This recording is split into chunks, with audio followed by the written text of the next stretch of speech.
be like the Tao. It can't be approached or withdrawn from. Needs to be isolated from society because they will have a bad effect on neurotypical kids. That's right. And I've been to a couple Hindu speakers. No, it's not hostile. I'm being polite, right? No, not you. Oh, not you. Nothing. There's nothing you said wrong, Simon. You polite her. There's nothing wrong with that. No, she's not alive. She's dead. It's not like you can fuck her, right? But what I'm saying is that free thinker, right? It's free thinker. When I went into Hindu spaces, I noticed that a lot of the women have a lot of respect. I don't see this in other spaces. So is it possible that she was talking from a perspective that's not like Hindu? Because you guys have more respect for women. That's what I noticed from my perspective. Guys, you know? Can I do a little Hindu on Hindu violence for 1 second? Free thinker, I have a quick question for you. Can I ask you something? Listen, you said Modi is no traditionally Christian Orthodox, starting very early on in almost basic century, but some of it is exaggerated. I don't think that the disciple Thomas came to Kerala or anything like that. But there is some evidence that at least from the 3rd century, there was Christianity in India. So we have Orthodox Christianity in Kerala. And up to at least like 700 years, my forefathers were Christians. And before that, we have some evidence that they were Hindu. So I'm from an Orthodox Christian background, and they are coexisting. Okay. And so as who don't complain anything, and when her husband dies, she puts on a white clothes and mourns and for the rest of her life, and then jumps into this economic reforms. First of all, everything started with economic reforms. Everything started with Jawaharlal Nehru. He was a big visionary. He built up a very solid public sector. He built up a space program. He built up the ONGC. He built up a space program. He built up the ONGC. He built up so many research institutions. He built up the IITs from where, and that's where this whole IT revolution and Hello, honey badger. Welcome to my clubhouse room called Critical. He's filibustering this. Okay, what do you want me to talk? Asking about the ballooning middle class. You claim Modi. Yeah, okay. The credit for that. Manmohan Singh was great. The credit for that goes to Manmohan Singh. But I'll tell you what, Modi has kind of done okay with taking the reforms forward. But I'll tell you what he did. Okay, Manmohan Singh brought in a law called the private sector being given to this one man called Adani, who is a very close associate of Narendra Modi. And so everything that's owned by Adani is owned by Modi. And to hide all that, he created this system where all government contracts, project fails, it is written off. So this is the most corrupt and the most well-established corrupt regime in the history of India. There's no question about that. But other than that, benefited or harmed, honored or harmed, honored or brought into disgrace, I'm like, so you're gonna make propaganda? Yeah, remnant is fine. 57. That's a fine word. Remnant is fine. 57. That's a fine word. I would say there is some. If you want itself. However, the building's entire work was in the foundation. The more prohibitions you have, the building was called a building, the less virtuous people will be. There's no fucking point to that. The more weapons you have, the less secure people will be. Become honest. I let go of economics, and people become prosperous. Grass. 58. If a country is governed with repression, the people are depressed and crafty. When the will to power is in charge, the higher the ideals, the lower the results.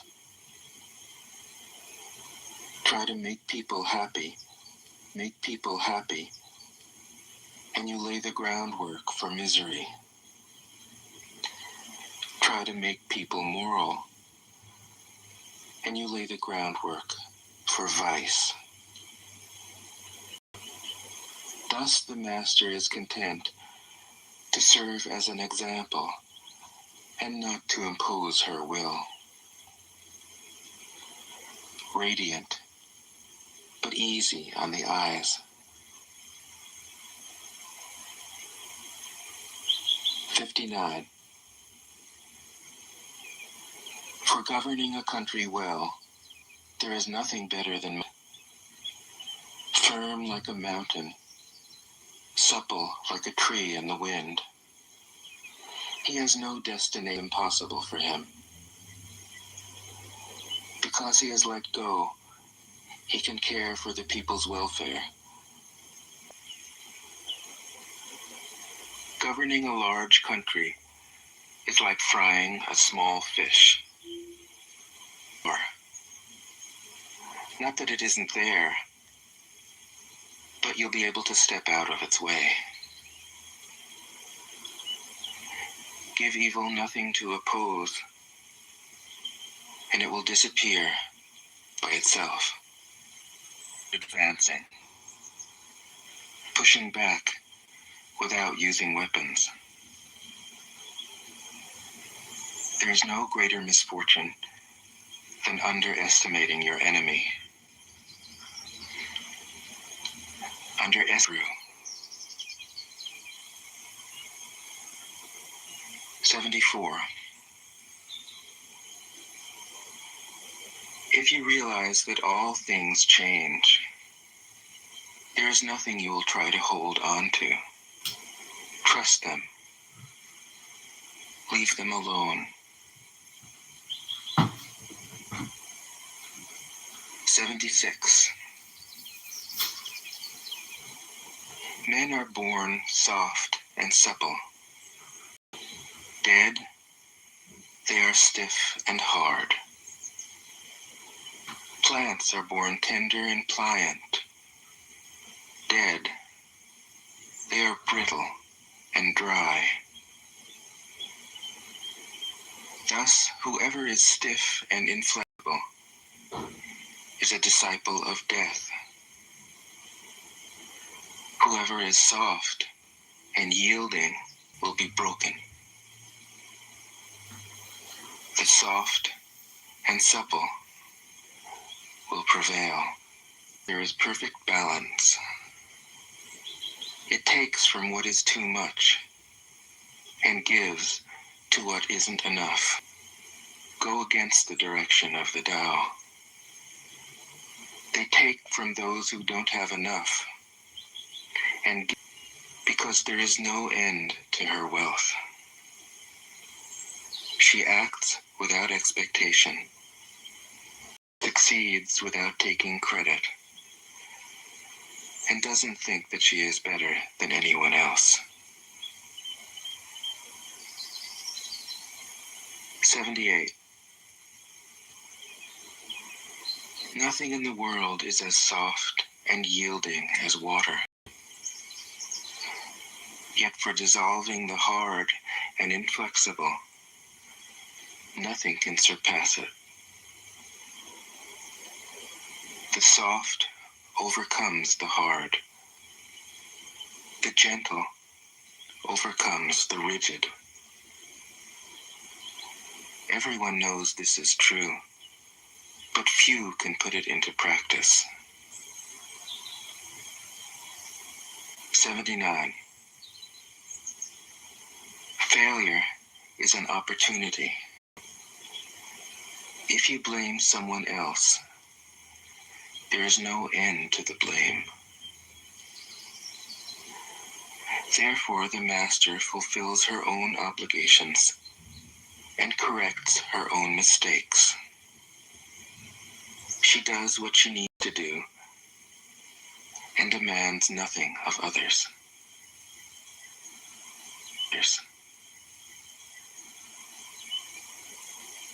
80.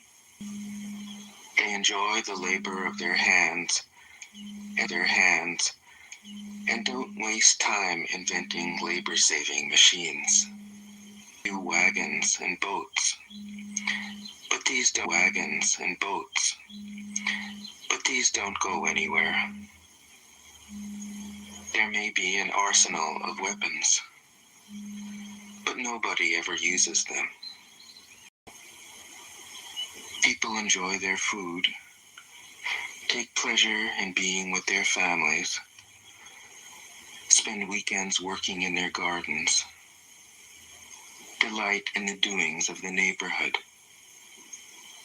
And even though the next country is so close that people can hear its roosters crowing and its dogs barking, they are content to die of old age without ever having gone to see it. 81. True words aren't eloquent. Eloquent words aren't true. Wise men don't need to prove their point. Men who need to prove their point aren't wise. The master has no possessions. The more he gives to others, the wealthier he is. Deeds.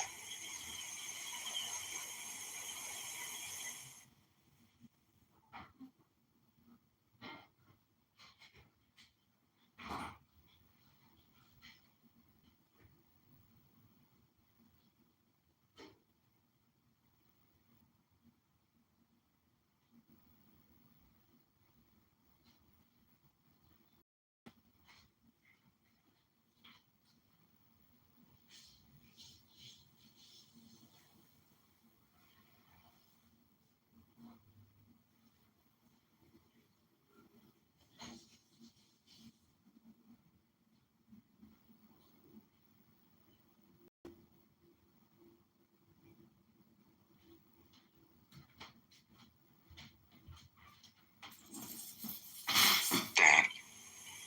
About Lao Tzu, its author, there's practically nothing to be said. He may have been an older contemporary of Confucius, 551 to 479 BCE, and may have held the position of archive keeper in one of the petty kingdoms of the time. But all the information that has come down to us is highly suspect. Even the meaning of his name is uncertain. The most likely interpretations, the old master, or more picturesquely, the old boy. Like an Iroquois woodsman, he left no traces. All he left us is his book, the classic manual on the art of living, written in a style of gem-like lucidity, radiant with humor and grace, and large-heartedness and deep wisdom, one of the wonders of the world. People usually think of Lao Tzu as a hermit, a dropout from society, dwelling serenely in some mountain hut, unvisited except perhaps by the occasional traveler arriving from a 60s joke to ask, what is the meaning of life? But it's clear from his teachings that he deeply cared about society, if society means the welfare of one's fellow human beings. His book is, among other things, a treatise on the art of government, whether of a country or of a child. The misperception may arise from his insistence on wei wu wei, literally, doing, not doing, which has been seen as passivity. Nothing could be free effortlessly, without any interference of the conscious will. This is a paradigm for non-action, the purest and most effective form of action. The game plays the game. The poem writes the poem. We can't tell the dancer from the dance. Less and less do you need to force things, until finally you arrive at non-action. When nothing is done, nothing is left undone. Nothing is done because the doer has wholeheartedly vanished into the deed. The fuel has been completely transformed into flame. This nothing is in fact everything. It happens when we trust the intelligence of the universe, in the same way that an athlete or a dancer trusts the superior intelligence of the body. Hence Lao Tzu's emphasis on softness. Softness means the opposite of rigidity and is synonymous with suppleness, adaptability, endurance. Anyone who has seen a Tai Chi or Aikido master doing not doing will know how powerful this softness is. Lao Tzu's central figure is a man or woman whose life is in perfect harmony with the way things are. This is not an idea, it is a reality. I have seen it. The master has mastered nature, not in the sense of conquering it, but of becoming it. In surrendering to the Tao, in giving up all concepts, judgments, and desires, her mind has grown naturally compassionate. She finds, deep in her own experience, the central truths of the art of living, which are paradoxical only on the surface, that the more truly solitary we are, the more compassionate we can be.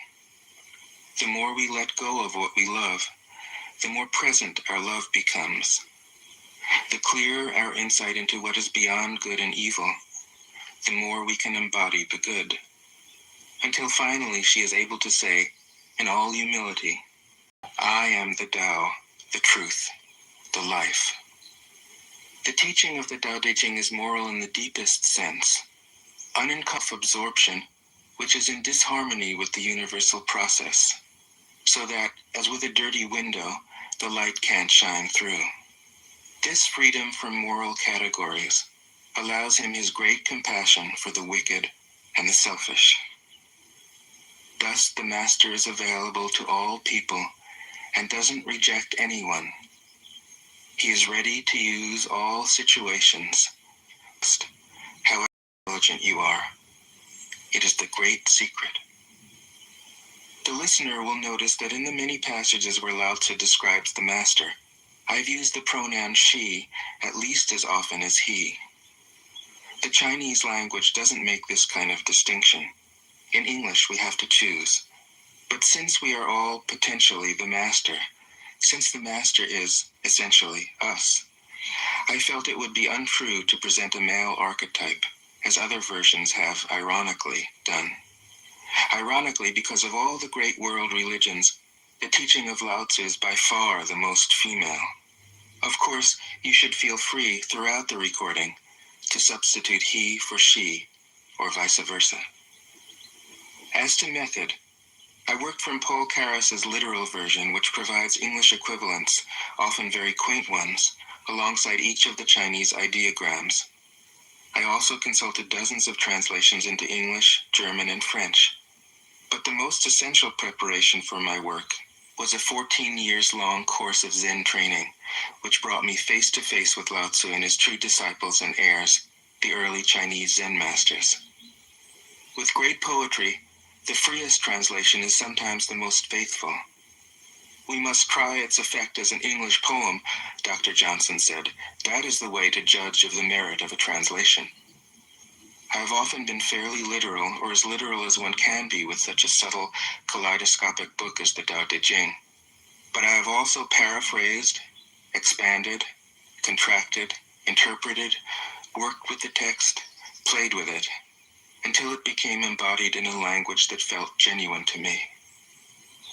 If I haven't always translated Lao Tzu's words, my intention has always been to translate his mind.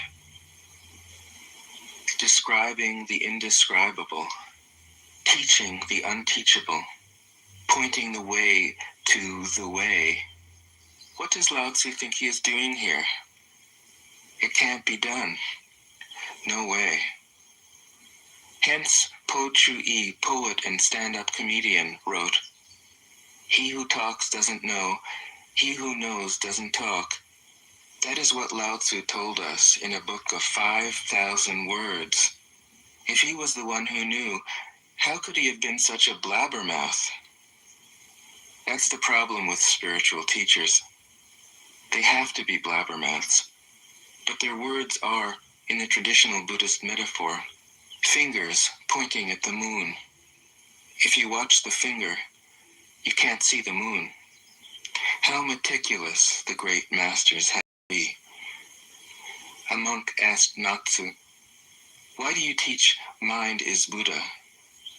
Matsu said, If you met a man unattached to all things, what would you tell him?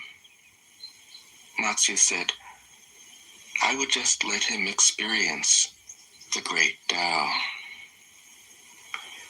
In fact, the truth is right before our eyes, right under our noses. So simple that every child understands it. And yet, as Bankei, what a question. Still, for complicated minds, drastic measures are needed. Lao Tzu's book was written as a response out of grandmotherly kindness. According to the oldest biography, Lao Tzu said, Since you are going away, sir, could you write a book to teach me the art of living? Thereupon, Lao Tzu wrote his book about the Tao and departed.